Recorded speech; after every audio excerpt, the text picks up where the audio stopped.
Hi guys, welcome back with me again in this channel. So in this video I'm going to show you the exact location of all seashells you need to collect to get the crown.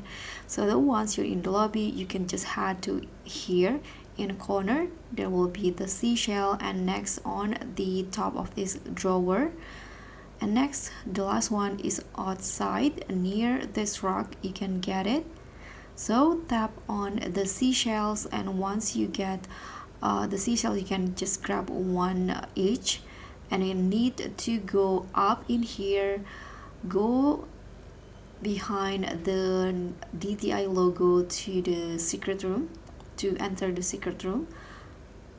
As you guys can see, it's not easy. So once you're in, you can just put on the seashells on the board in here, and you need to put on all of three of them to create the crown.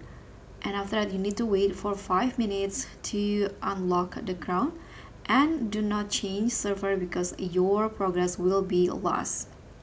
So I hope you got the crown, and thank you so much for watching. Don't forget to like, comment, and subscribe, and also click on the thanks button below. I'll see you all on the next tips.